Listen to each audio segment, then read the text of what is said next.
Georgian traditional music. It's quite interesting in many terms.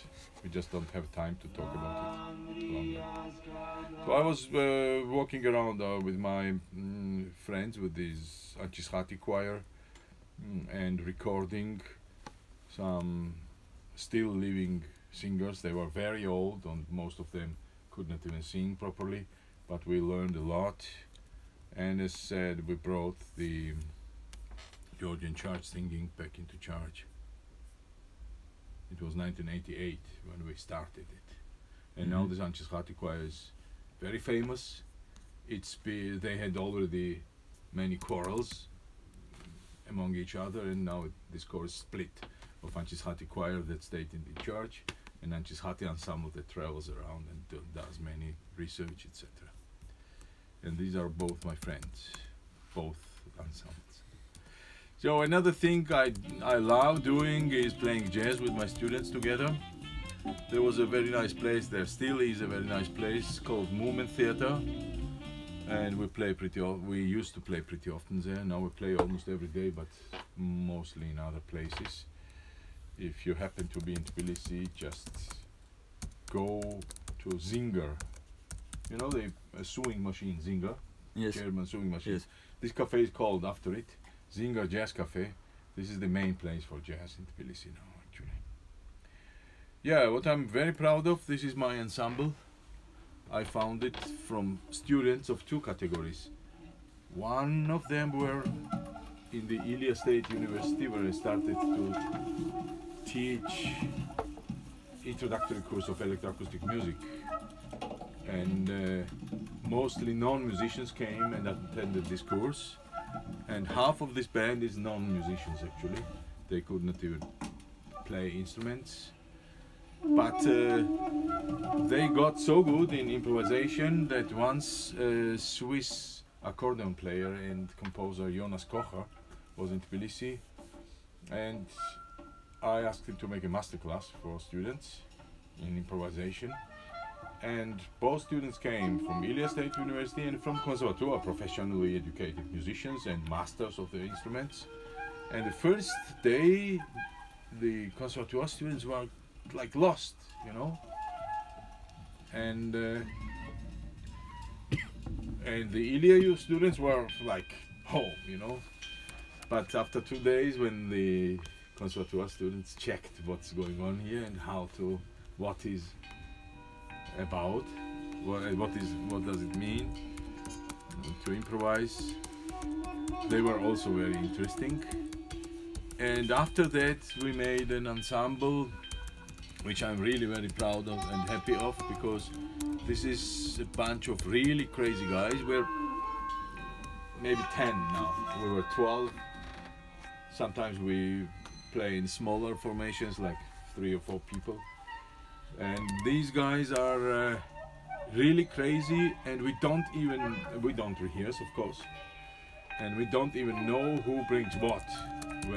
I'm just calling around, we have a session, recording, or for example, first broadcasting TV who wants to film us, come at that time, at that place, and I don't even know who will bring what. For example, this guy behind on this, this is at Brahma, this is my jazz drummer too. He's leaving us now and going to Hamburg for 2 years. The trumpet player studies in Augsburg for now.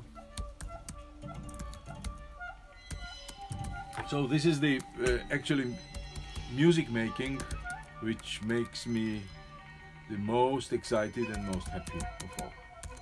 Because all my composition, improvisation, technology, everything comes and happens here in a very natural way. Although I'm quite a long time patcher, I've been patching very wild from maybe 98 or no, 99 on. And there is a certain environment I like to compose and improvise in. It looks like that. I think I will be using tonight in the concert, this evening in the concert. It sounds always differently, and it is accepted also, perceived also quite differently. Sometimes they want to kick me out. This is a guy, it's in Academy of Arts, and they were quite disappointed. Okay, the administration was quite disappointed. The students were listening actually. Anyway, there is plenty of music I love and I regard for the main interests of mine in music. About what John Cage would answer. You don't have to call it music if it hurts, because sometimes even students, but even teachers are quite not shocked, but sometimes disappointed and angry when I'm talking about music and presenting stuff like they would never imagine to be music. Hello. But if we just agree upon very many things we should not argue about. For example, if we just ask ourselves what is music, and we agree upon that it is a sounding reality, achieved in many different ways. Okay, the normal, conventional way was just transforming or recombining conventional musical categories like melody and rhythm and harmony and stuff like that. We always learned there was a tempo, there was a pulse, always there was even a measure of 4/4 or 3/4 or some odd time signatures. Yeah, this is meant under this. The other situation, and I will talk later maybe about it also, transforming the existing sounding reality. It is like by the end of the 40s, 1948 was the concert. It was called Musique Concrète. Today we call it acousmatic music, and it is the main or one of the most influential parts of this whole flow of electroacoustic music. So, and yeah, in short words, it could be schematized as transforming the existing sounding reality. Parallel to it in Köln has been developed in WDR by Herbert Eimert and Stockhausen and Gottfried Michael König. They developed another approach to music. Let's call it creating new sounding reality, because synthesis and the main achievement of music technology is when a composer becomes a composer of the sound as well. It was not so before. For example, Paganini could be a composer and a player, but the instrument he was playing was designed by Stradivarius, and now the composer is designing the instrument, and not from mixing up different instruments and achieving a timbre or some sound color like this, but he's going on the molecular level of sound and creates a sound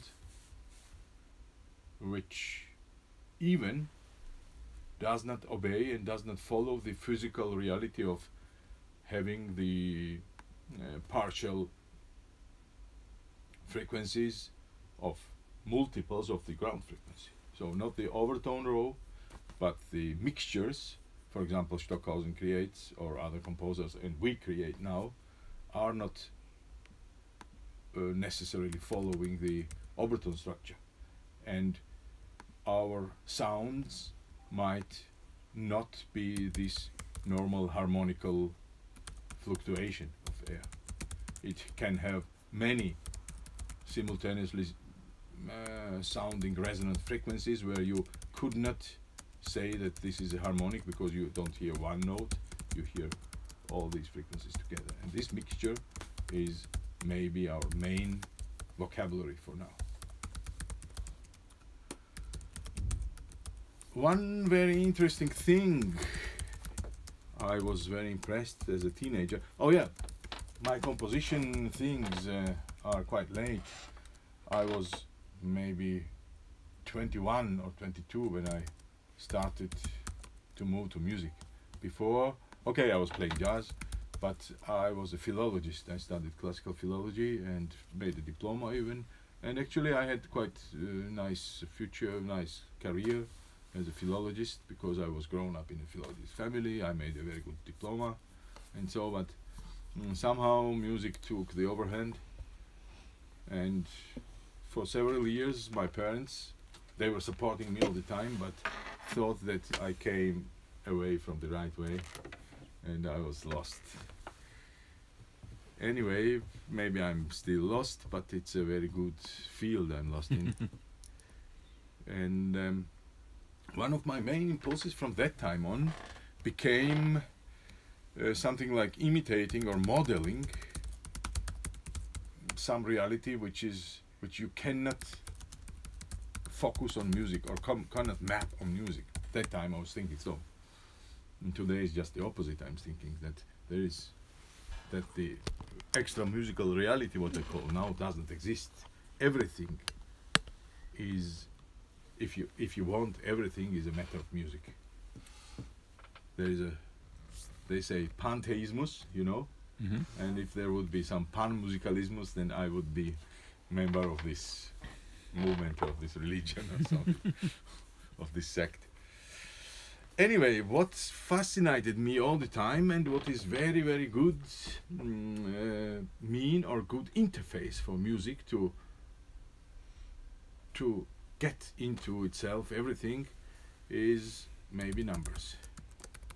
And numbers were always there as some kind of key for physical and spiritual world, for Pythagoras and his school. There's a wonderful quote by Gottfried Wilhelm Leibniz. This one in Latin. In English it means music is a hidden arithmetic exercise of the soul which does not know that it is counting. Sometimes our computer industry and software engineers are very proud of algorithmic composition, etc.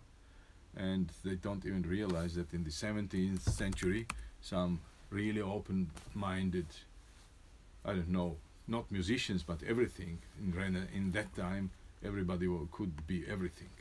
And this Jesuit monk, Athanasius Kircher, wrote a treatment about a composing machine, mechanically driven composing machine, Arca Musa Rhythmica. That was maybe first conception of algorithmic composition. If we don't even say that every kind of composition is algorithmic process, actually, even if you're just like organum. Sorry? Like organum. No, not only organ. No, he was not thinking of organums. Actually, he was thinking of combining different scales and patterns and making some kind of, not organum, but some kind of lyre. I don't know, Sharmanka or something like that. I don't know. Maybe. Music box? Yeah, some kind of musical automate, actually. But it would differently combine several things. I don't know, this picture. Okay, this machine has been never built, but anyway. So this is something really fascinating in music and in electronic music and in computer music. But we are talking about electronic music and computer music, and very funny thing is that in this book by Francis Bacon, The New Atlantis, some king is talking to the travelers that landed on his island or something, and he's describing his culture as an electronic studio which needs 300 more years to become reality. Like that, we have sound houses where we practice and demonstrate all sounds and their generation. We have harmonies which you have not, of quarter sounds and lesser slides of sounds. Diverse tremblings and warblings of sounds which in their original are entire. We represent and imitate all articulate sounds and letters and the voices and notes of beasts and birds. I mean, these things said in 1627 when this book came out is quite and at that point maybe we should consider that there are two major forces which help developing the culture and the human being, of course, but the arts as well. In musical case, one is that you are all the time examining your environment, what kind of musical use I can get from this or that. Like Marek always does, for example. Marek is checking out every little toy and everything, some kind of, and there is a percussion player and composer,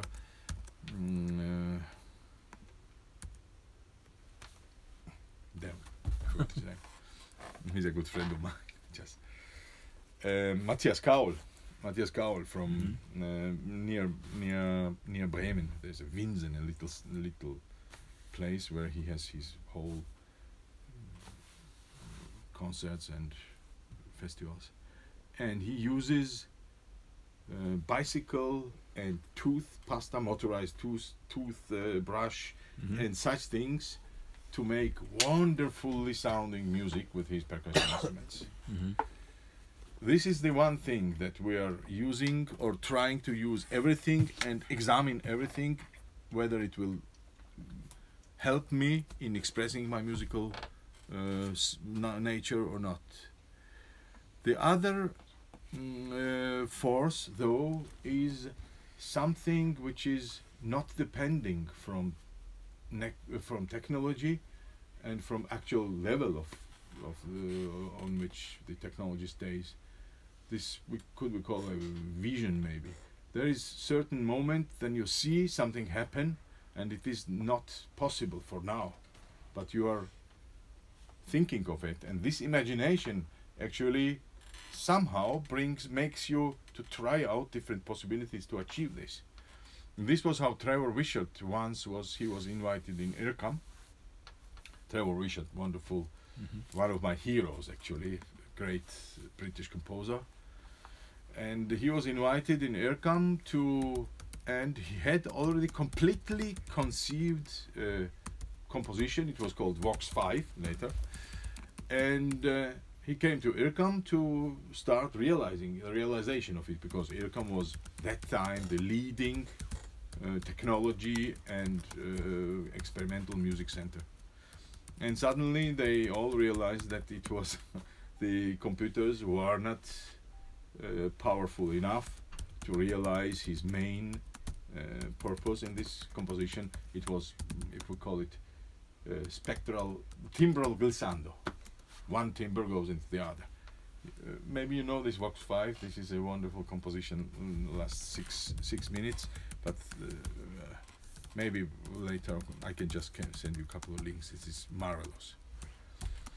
And such visions sometimes drive the others, the technologists or the composers themselves or whoever, to bring the mindset and the thinking and musical musical statement on that level. The other thing I was always fascinated in was games and playing and game theories, etc. I never approached it scientifically, but I was from my childhood on, I was a player. I played everything. I even played when I got a ticket in the bus. I was counting and making different arithmetical operations, and I could actually interpret every number I got as a lucky number. Not only that, which started and ended with the same number. I made operations which everything did, every number could go and get a lucky number.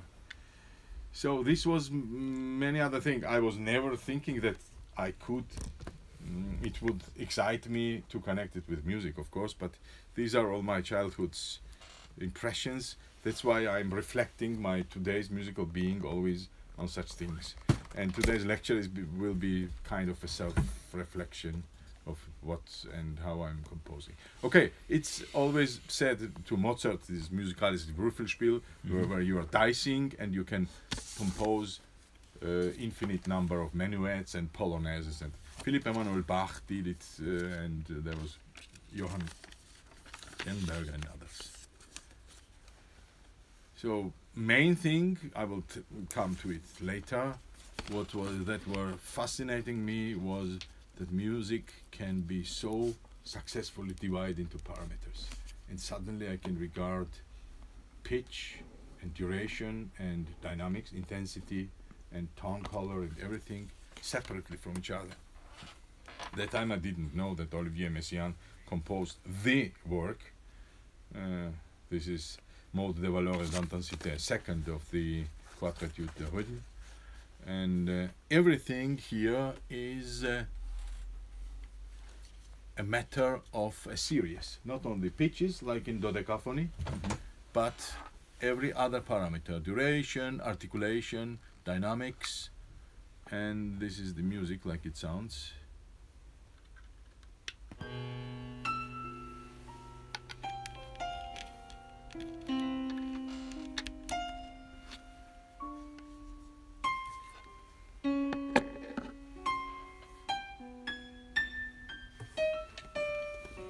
And so on. It's on the internet if you are interested. So this is also very main piece where my students rebel and say, how can you call it music? It's just different events they differ from each other, but in the first listening most of them have problems to get a musical flow and musical impression of it. Can I have a question? Yes, sure. Do you do you mean listening for a fragment of the piece or the whole piece? Yeah, the whole piece. The whole Even if you are sitting and listening to it, after 1 minute or 2 minutes, you are starting asking yourself. Well, no, I mean the students that have never listened before, not even to Gustav Mahler's music, for example. I see. Okay. But somebody who thinks that Gustav Mahler is music could still get confused of this kind of music. But they don't know other pieces by Messiaen as well. No. I see. I mean, yeah. But if they, but tell me, if they knew, for example, La Nativité de Jésus, for example, this, or Ascension, still here happens something what does not happen in the Yeah, other sure, things. of course. Here happens. Here is some other flow. Everything flows here. In fact, we don't know. Yeah. This is the unpredictable element. Yeah, exactly. It's We like cannot music follow by something. chance. It's like and yes. and unpredictability is the main issue always when you're listening to music. And maybe later we can discuss why, because unpredictability is somehow purpose of a composer who is doing his job with interest, and suddenly unpredictability gets kind of, for the consumer world, it's a confusion. Well, that's also the matter of cognitive science models. When we are referring to the models we know, Yes. that's how we are, in fact, living. We are always recognizing things from the models we have inside.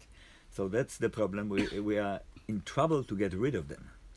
That's why we are always. That's how our preferences are, arranged all the time. But and to get free of this is the biggest issue. Yeah. In our is, education, it's really difficult Mhm. because people are coming with certain preferences. Exactly. To clean up the stuff, it's the most difficult, in fact. That's why today's education really differs from the education of the former times, and from the education, for example, my Soviet times. But the inertia of the Soviet approach to education is still there in Georgia, and I have difficult and very hard times to fight against it, because students are not as we were before. You cannot talk to them the same language. You cannot talk to them the same maximas, because you're getting ridiculous. It's not the way they see. They have YouTube. They have all the everything, artistic, sexual, literature, art, anything, any education they can get from this flood of information they can get without you. What is your business there? To teach them how to do things, or to decide to ask them, learn from them, and then teach them how to learn, actually. This is the main thing. So There's plenty of things I still don't know, and my students know better, especially in music technology, because sometimes the sound engineers that did not have a diploma, for example, they're coming and starting study there, and I'm talking to them Messiaen and composition and see. But in sound, when hooking up different sounding situations, suddenly this guy does the job, you know? And this is wonderful. Apropos sound, this was maybe the second revolution in music. If we regard the first revolution in music, in musical history, the invention of notation, where composer and performer divide from each other, start dividing from each other, and we can play music of composers that are dead 400 years ago. But suddenly this could be regarded as a second revolution, because suddenly the approach to music and to enjoying music has changed. You don't have to go to some concert. You don't have to be the player yourself, and you don't have to be the Graf or the Count or Prince who has his own orchestra at in his palace. You can have this little box, gramophone or whatever, and listen. Not gramophone, this was actually phonograph, and the technology to produce these wax cylinders and then aluminium cylinders he tried to make too. It was so expensive that Emil Berliner took over, and this gramophone, the shellac records were the world achievement then. But there has been a very good philosopher, Walter Benjamin. He wrote a very nice small text, das Kunstwerk im Zeitalter seiner mechanischen Reproduzierbarkeit. And he's writing about an artwork that is not unique anymore, because it's not played every time newly, but it is recorded, it is fixed on a medium. The term fixed media is not a term that time. But this time we start already talking about fixed media, and Music Concrete gives us suddenly the possibility to regard the sounding world around us as a treasury of musical objects, objets musicaux. Not objets sonores, but objets musicaux.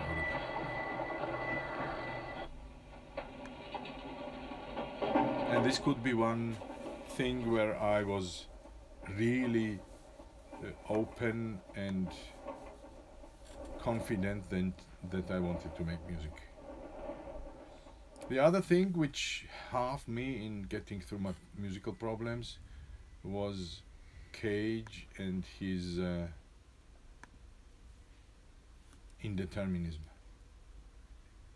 where things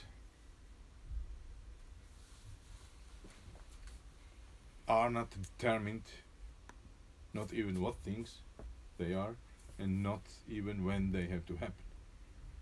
And this was, yeah, this could be also something confusing, but today most of the guys that I'm talking to are not confused when we just sit and listen to something, or not to something, to this piece. We don't need even a piano for it. We don't need even to open the window, because everything what happens or not happens should be a result, should not be a result of an intention. So it has to happen or not to happen from itself, not from us. We are just people who agrees upon it, that now this piece is running or now not. Or maybe it's running all the time, as Indian musicians say, music never stops, never starts and never stops. These are we who put our ear to it and get it away. So I'm talking about so many things that already, that could be rejected already by most of the guys. If you would ask what is music, he would not say that this can be music. for most of the music listeners and lovers, music has its pitches, its melody, its harmony, its rhythm, and its Ordnung, how to say, its rules and its order. For example, this guy who wrote Aus den 7 Tagen, maybe you know, it's a textbook. No single note is written there. And for example, the first thing is just instructions: play a note when you think that you should play a note, and stop when you think you should stop.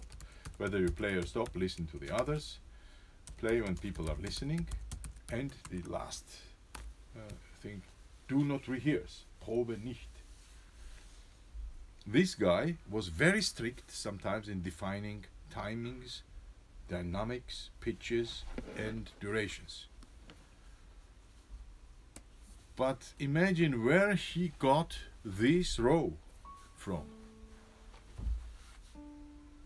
For Gruppen, this is one of the most important orchestra works of the 20th century, maybe Sacre de Printemps. And yeah, it was a landscape. It was this Swiss mountains and so on. Sorry.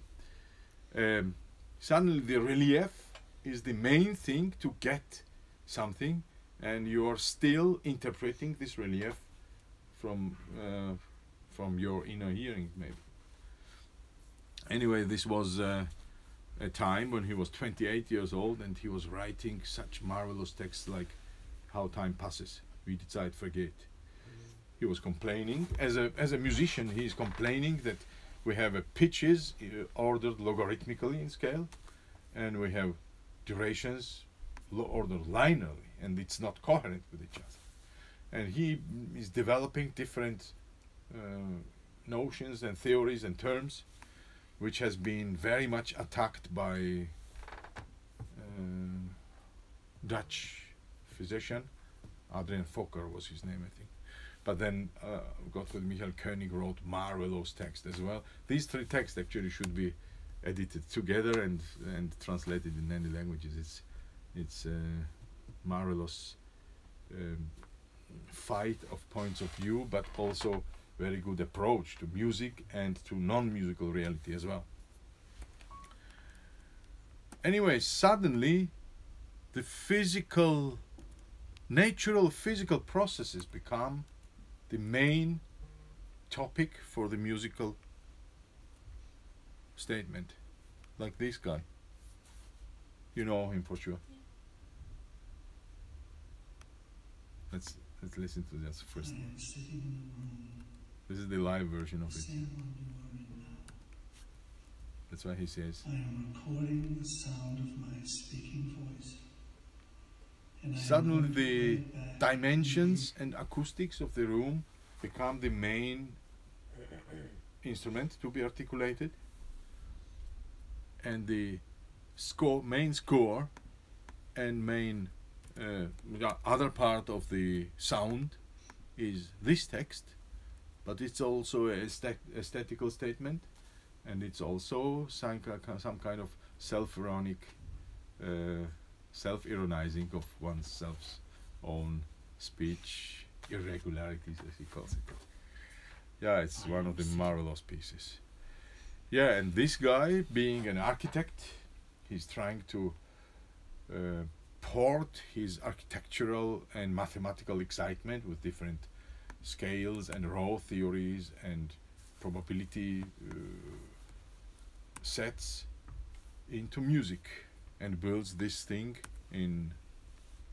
Yeah, it was actually Le Corbusier was commissioned to build this Philips Pavilion in 1958, and instead he gave it to his assistant, to Xenakis, and Xenakis made these hyperboloid paraboloids, and his little piece, maybe the first example of granular synthesis. Granular synthesis is not known that time, of course, but this is the beginning of it. Okay, with scissors and tape, but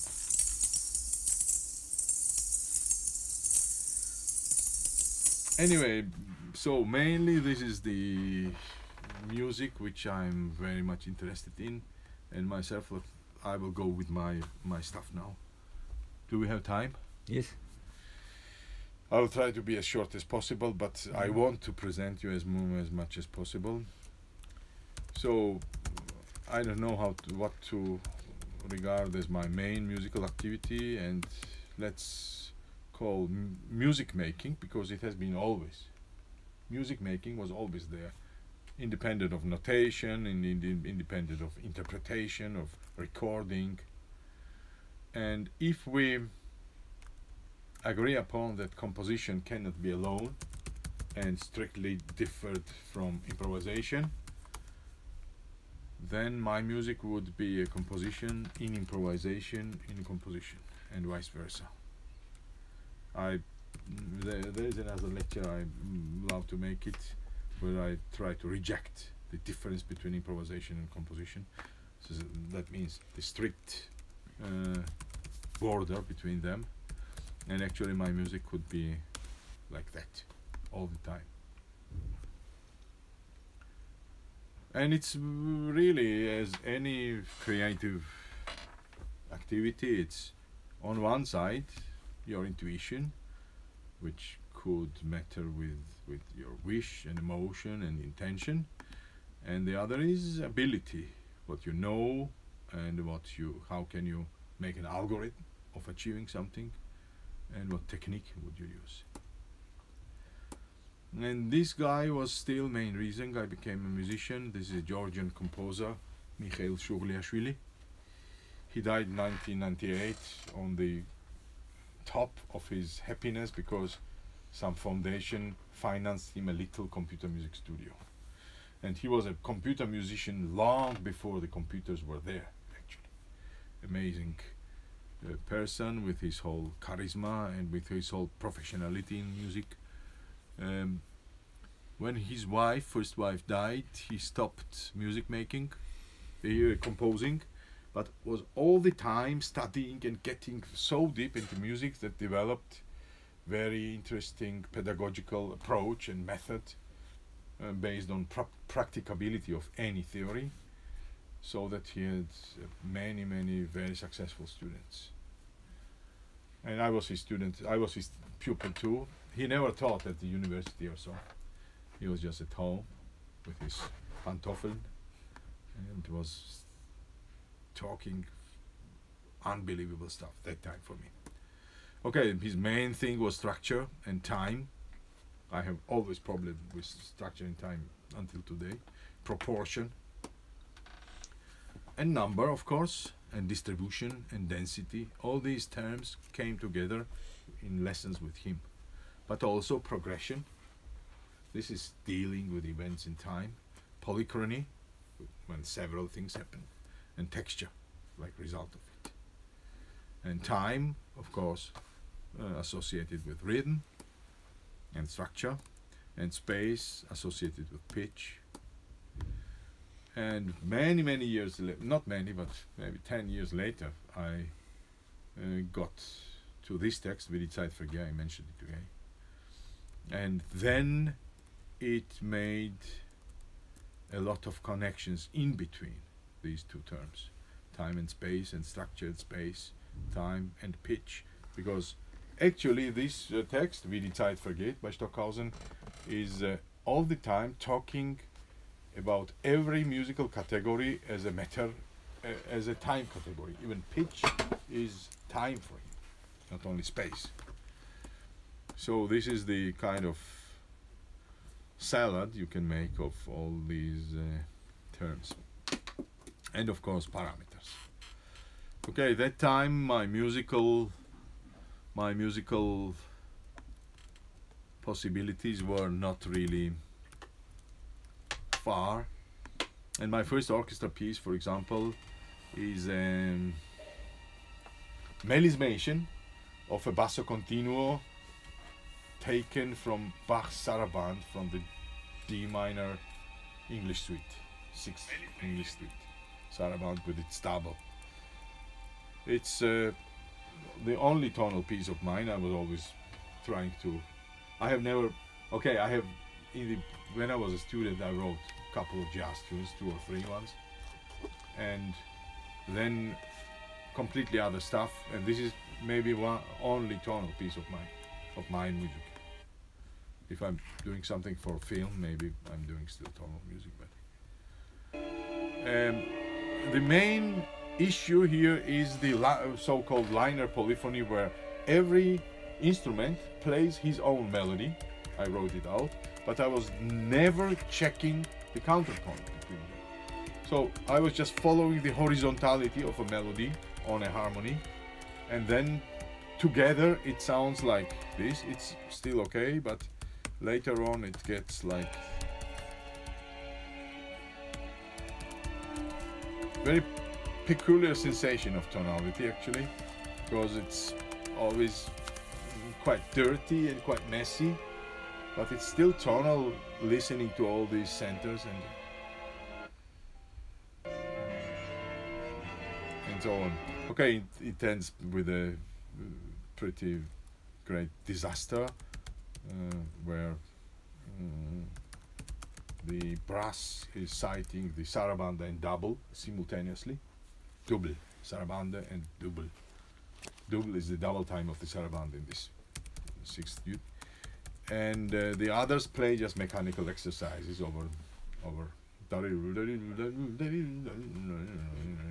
all the strings and so on. After it, okay, some compositions came, but I was never happy. And the problem I got was in timing the events I wanted to write down. So that I wrote down today in a way, then I had to shift it maybe on 3/8 later, or 2/8 before, or maybe no 1/8 later or before, or whatever. So it was quite torture for me to sit and compose. I started improvising. I started again to play jazz, because there was a 8 years break in not playing jazz. And when I came to Germany, it was 1991, I read the correspondence between Witold Lutosławski and La Salle Quartet, Walter Levin, the first violin of the La Salle Quartet. It was a commission of La Salle Quartet, and he wrote a quartet, 1964. And there is this kind of notating what every instrument plays at this point of time. There are 2 lines, and they are not playing together actually. If you want achieve some playing together, then you do this dotted line, maybe, to synchronize some events. The rest of it, everybody is playing for him, and this page is just ended when this and this and this and this is ended. Then the second page starts, or whatever. It's not the second page. And this made me so happy and so revealed of these notational problems, because I just agreed and accepted the fact that I did not know when this or that has to happen. And it's okay, because if it happens today so and tomorrow so, I don't have a problem with it. And this, to accept this as a composer, is quite questionable. My colleagues were questioning, are you sure that you don't care of timing? And actually I care a lot of timing. I'm just sure that when I compose, it doesn't matter for me. And when it happens, when I play jazz, I care a lot for timing. And I'm very unhappy when it doesn't groove. But here, groove means something completely different. So that time I was listening a lot to John Cage's prepared piano, and this notation was the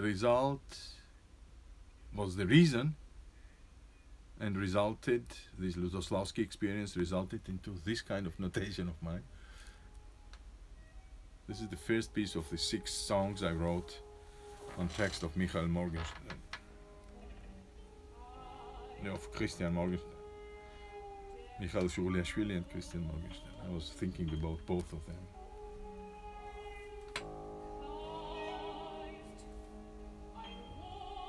And so on.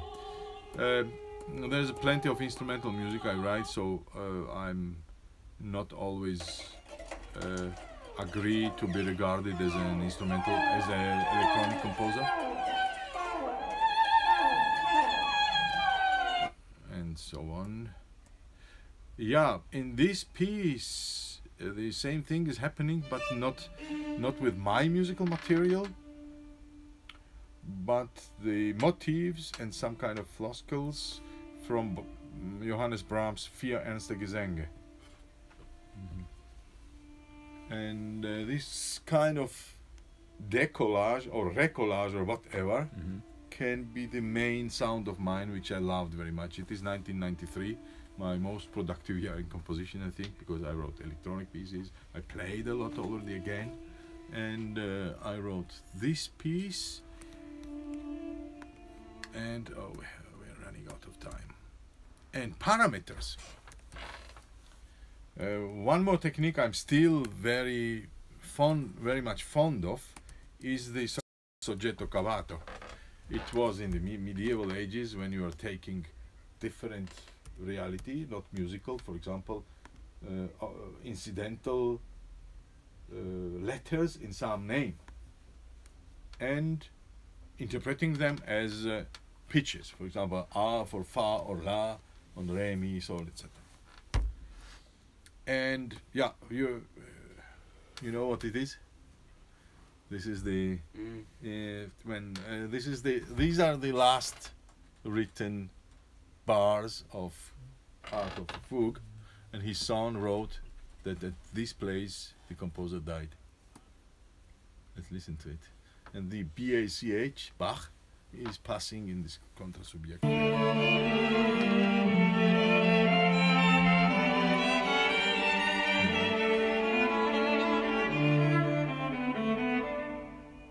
Yeah.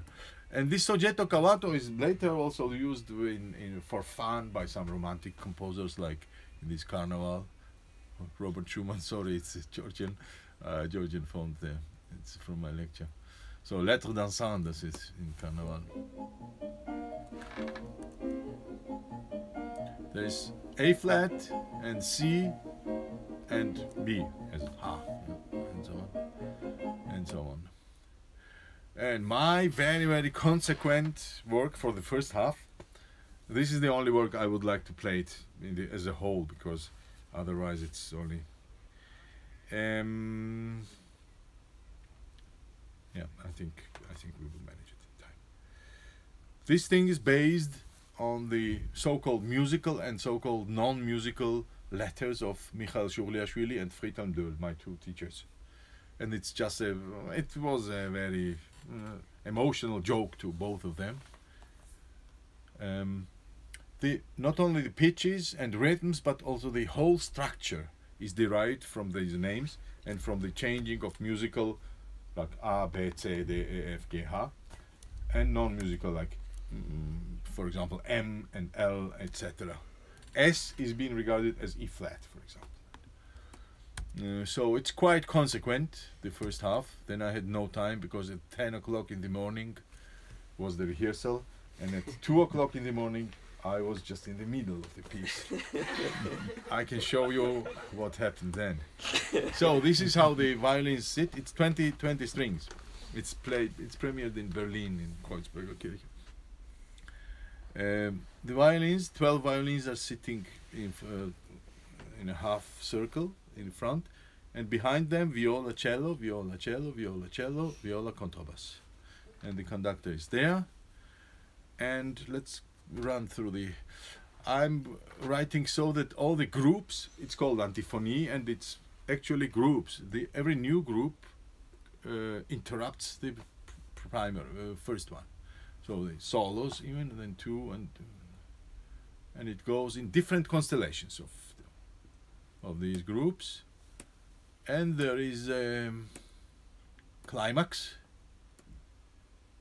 at this place, and this was where I stopped at 2 o'clock in the morning and wanted to call Georg Ancelli because he was the main guy why I became this opportunity and this commission. And I wanted to call him in the morning that I have not could not make it, so I have not managed it. And I was getting out of this room. I was very sick. I had such a hat on my, and it was quite cold there. I don't know why. And getting out of it, I suddenly got another solution. And then this is how it ends. The pitches are the same. There is a huge ritardando in the upper in the violins, and these guys play the chord of all the notes of the both names. And no, from the then coming up through glissando to a unison, and then after this unison getting out to the same chord with two, but then this chord is being transposed 2 octaves higher. In between, damn, and what are they doing, and what I have, and then I wrote, look at your part before, and the conductor will show you when to play and when not. And this is kind of onset and off, on and off of every musician. The director, the conductor, becomes the co-composer. He improvises every time it's coming new, because he loves to check it out. Once he said, oh, then let me write down, I will show him first and him first. So I said, please not. And after that he got really much fun playing this piece, because then every rehearsal it ran out to be something, because you're only switching on and off as a conductor, but what he will play is his decision, and how he will play is his decision. If you don't like, you have to get rid of it. And it is quite a nice piece, and I would like to offer you to listen to it, but then I will skip many other things. And how long is the piece? 6 minutes. Ah, okay.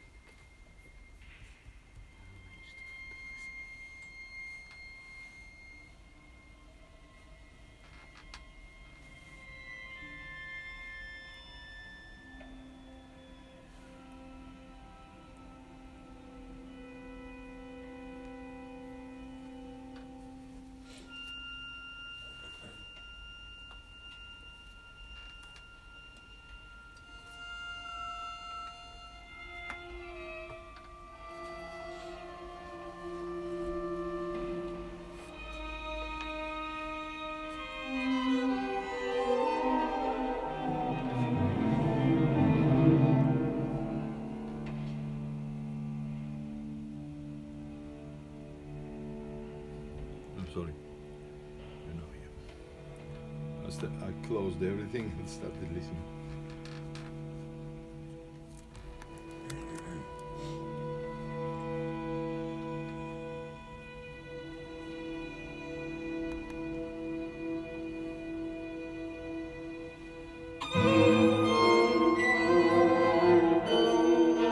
Chords always change.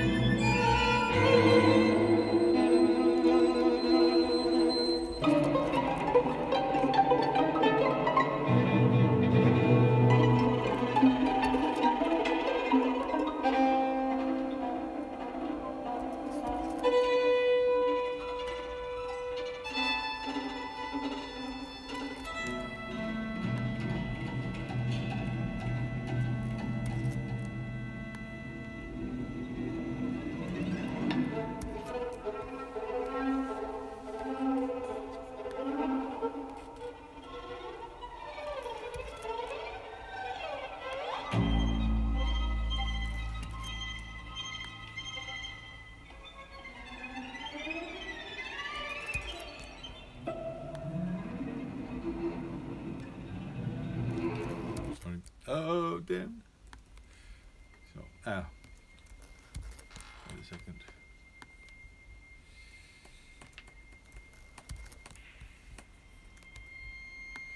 I have to jump.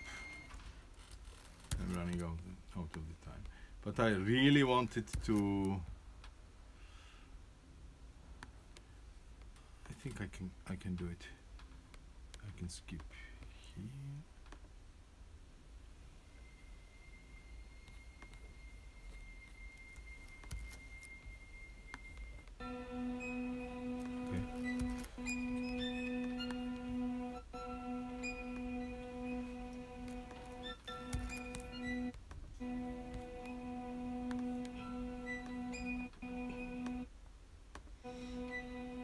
No.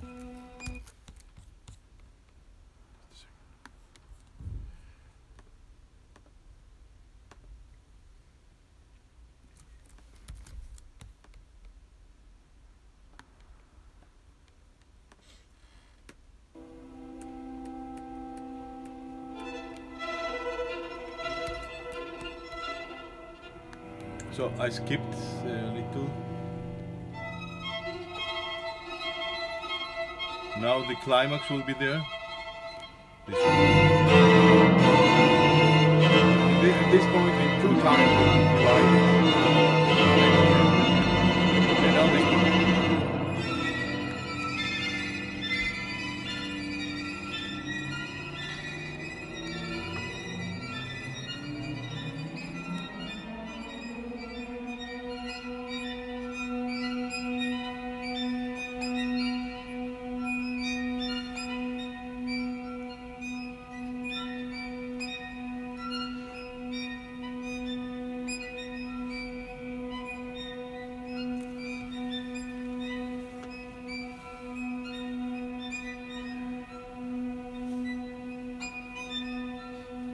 So they keep this.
Meanwhile, the bass becomes discount bass, discount bass, discount bass, and the whole chord is then 2 octaves higher.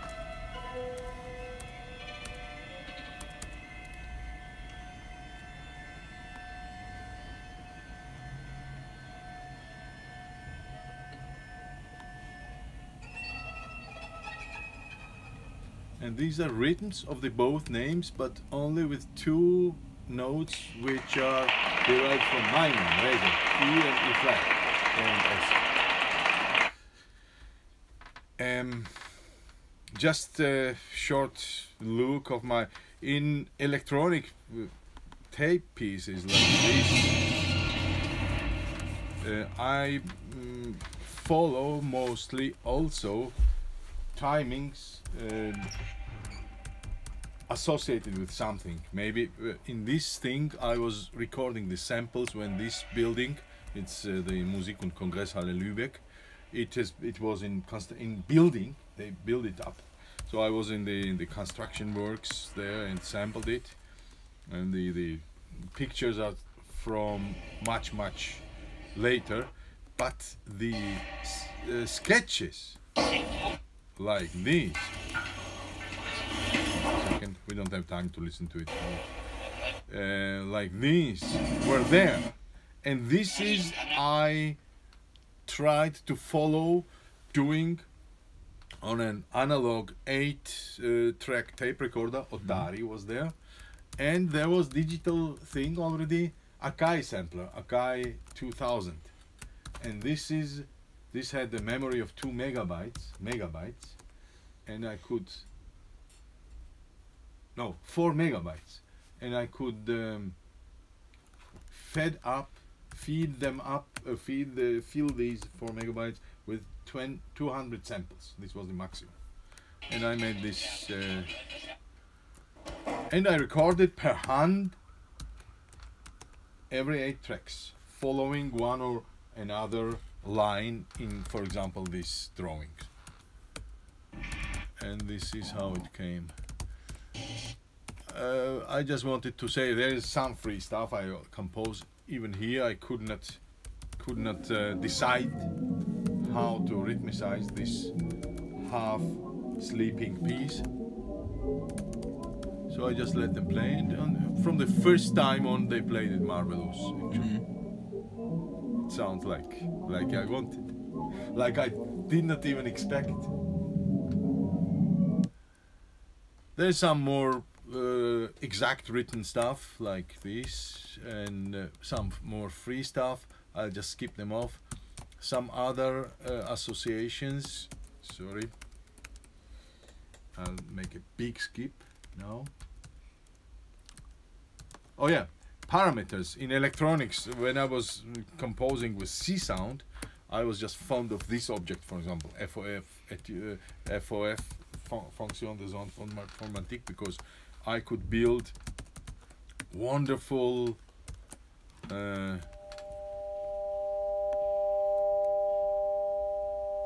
us skip this.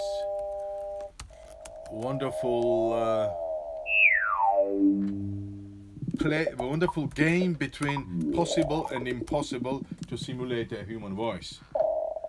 This program has been developed to like Chant, it was called in IRCAM, to simulate a human voice and so on. And so on. So we don't have time to listen to it. I'm very sorry. I could not make it in 1.5 hours. And just the last topic of my today's interest, it lasts already 10 years maybe. I love something I call spectral transcription.